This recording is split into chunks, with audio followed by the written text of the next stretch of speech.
February the 6th, 1991, and this would be a history of my life in England. My maiden name was Shirley Buckland. Now I'd start with my grandfather, William Walton, as my mother's father, who wrote Mother Goose That Laid the Golden Eggs to pantomime. And he was well into theatrical life, as was his father, my great-grandfather, and my great-grandfather too. He played the crookback in Richard III, Shakespeare's Richard III.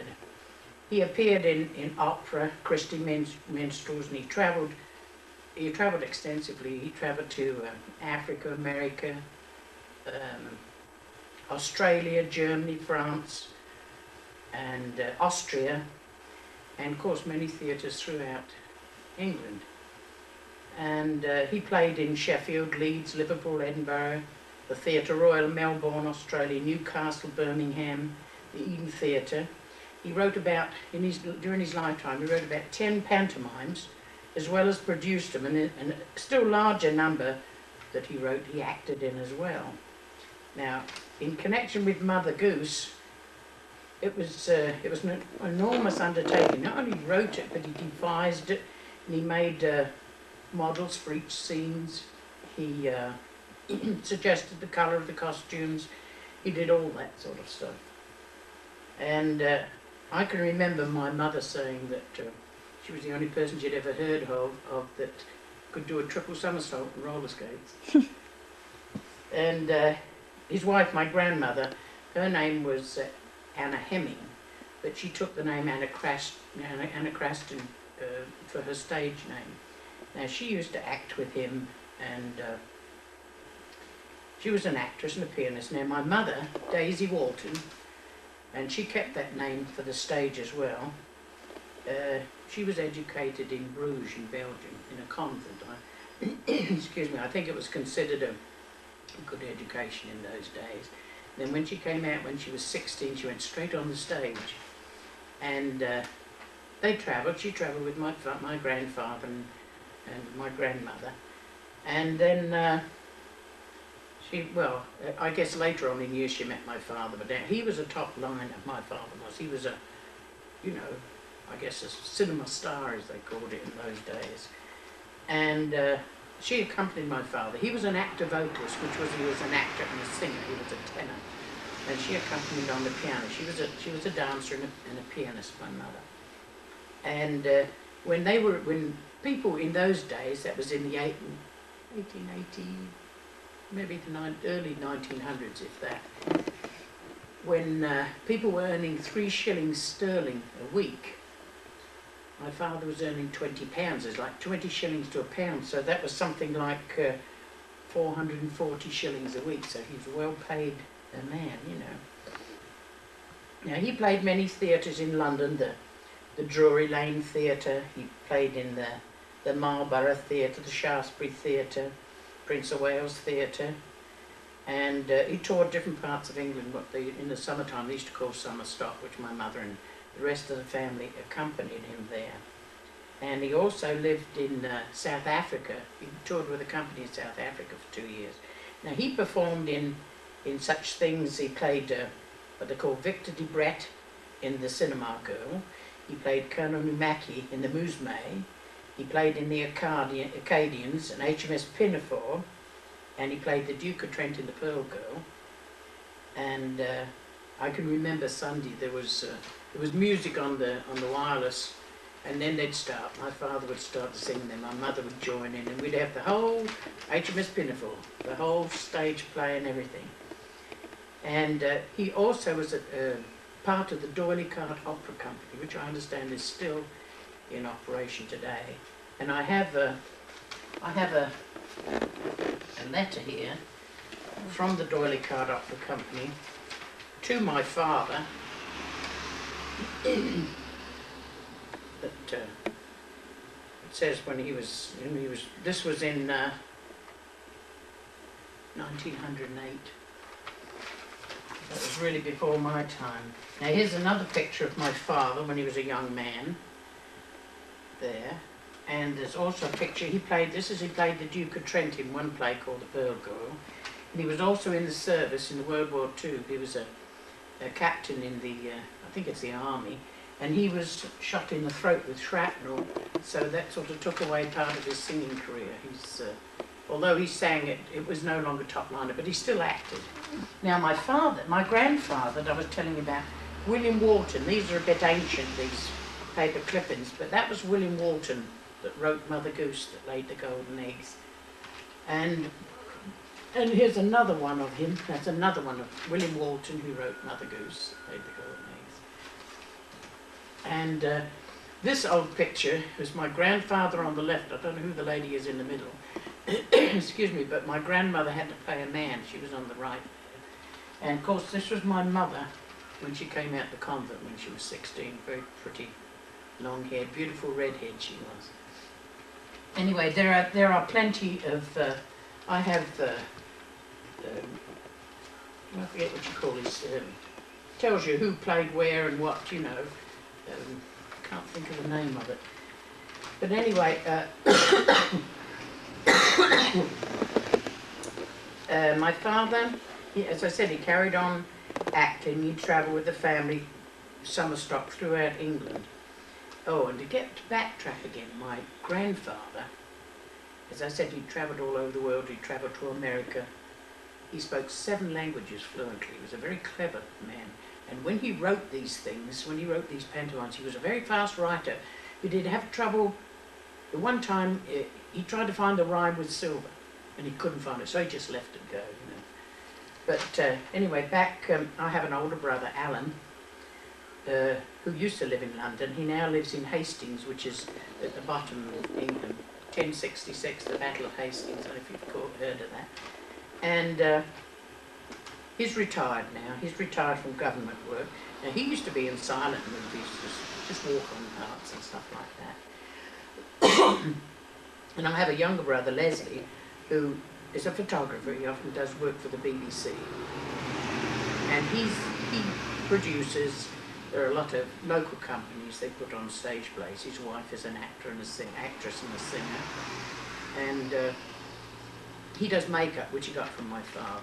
You could say that it's in his blood because we toured with our parents. He was practically born in the trunk, in the room, what's the name room? Let me see. As for myself, I was born in January 1927, and when I was about 8 or 9, I went away to boarding school. I used to come home for holidays to my parents, and I had just gone back to boarding school in September of 1939. I'd been there about a week when war broke out, so I was sent home. I had to come home then, and we had, at that time we lived in a little village which was about 35 miles from London, so we didn't get the heavy part of the bombs, although we did see it. And of course we were very strongly rationed with 1 egg per person per week, and 2 ounces of butter, and 4 ounces of sugar per person per week, 4 ounces of lard. And I can remember if you had a dozen chickens and they laid more than a dozen eggs a week, you had to give them to the government, or the government bought them from you. Now when I married, my husband came over to England in 42, and we were married. In the latter part of 43, I had a son. Now the thing was, at that time, if your son was 6 to 8 months old, you had to then go in the service. Well, of course, my mother didn't agree with that. She didn't want me to do that. So I had to work on the land. You see, during the war, the farmers were called into service, so you had to work on the land. And I can remember, I wasn't cut out for that, but I can remember tying sacking to my knees and going up the rows planting sugar beet a foot apart. And then in the winter time, when snow was on the ground and it was jolly cold, it gets very, very cold in England in the winter time, where the tractor had loosened it, we had to pick it up by the greens and bang the dirt off, and then we had to come back with a machete knife and hold the roots and put them in piles for the lorries to pick them up to take them to the sugar beet factory. And I mean, that was cold. We'd work out in snow and everything, but that's part of life, and I survived. I'm still here. And then, as I said, my husband was in France. He came back. Now, I came to America in 1946. I was just a teenager, very naive teenager. I first saw my wooden house. I'd never seen a wooden house before. And of course, being a movie fan, I always thought everything was like the movie, so I'm sure a lot of girls did. They called us GI War brides, and I don't know why, because we weren't government issued, you know. And anyway, we came, I thought, they lived like me, and then I saw these wooden houses. And I can remember in the movies, they had these pot-belly stoves. And when we went in this house, there was this pot-belly stove with this thing going out. I thought, oh my word, I thought I was in the Ozark Mountains.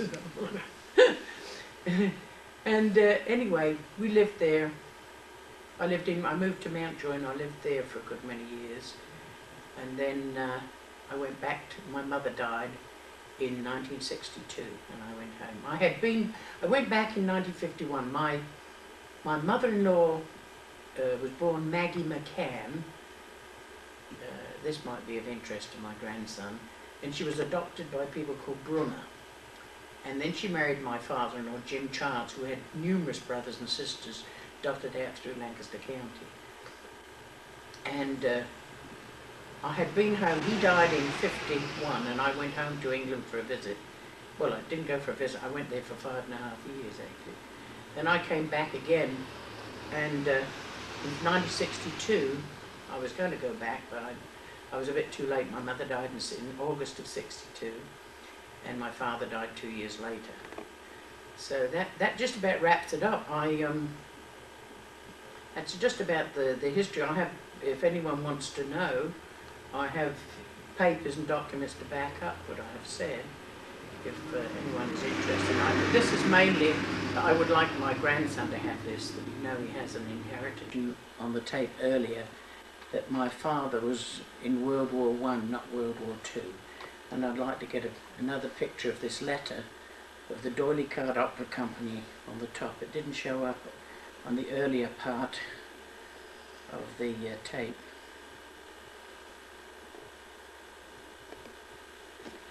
Okay, and then perhaps we could try this a little tiny bit there. That was a little bit blurry. That's William Walton, and he's part in Mother Goose. Okay, now there's the other one is a program for the Eden Theatre in Brighton, which is at the bottom of England. That was the Golden Mother Goose and the Golden Eggs. Another one. And this is another picture of my grandmother, Annie Creston, Mrs. Walton, in other words, when she was a young girl. And I wanted to also say that, as we've spoken of Oxford and Cambridge, it's like your Harvard and Yale. My father was a graduate of King's College, Cambridge. And this is a picture of my mother and him, if you can see that, at a gathering. I think it was cricket they were playing or something. And I wanted to add too that I have 3 grandchildren, Neall, who is 24, David, who is 21, and Angela, who is 16. And I have a brother Leslie. That's the one that does the stage plays and the makeup, and he's a photographer for BBC, that one. And then this is another picture of my father and my son taken during the wartime years in the 40s.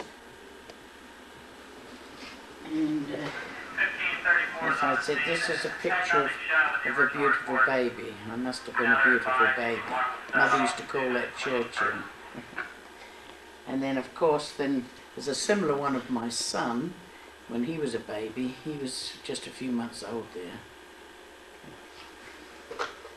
And there's another picture of my mother and my eldest brother.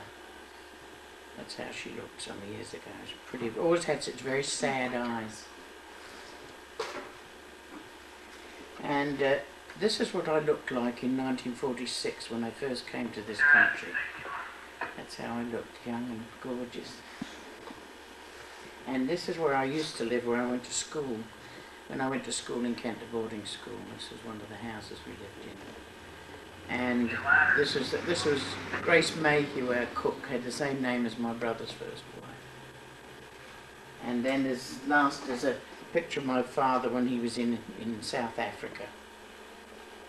Those are the pictures that I have. To do all the others would take too long, so that just about wraps that up.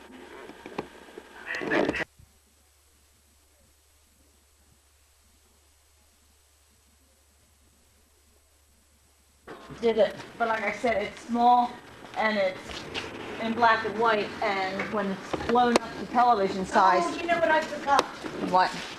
I forgot to mention my 3 grandchildren. I wanted to do that too. I wanted to say that's one thing I want to say. There are 3 grandchildren, Neall, David and Angela. Did you want me to do that quick? Just last but not least, you know. No, wait a minute here. Oh, last but not least, there are 3 grandchildren. Neall is the eldest, he's 24. Then there's David, 21. Then there's Angela, who's 16. That makes up the family.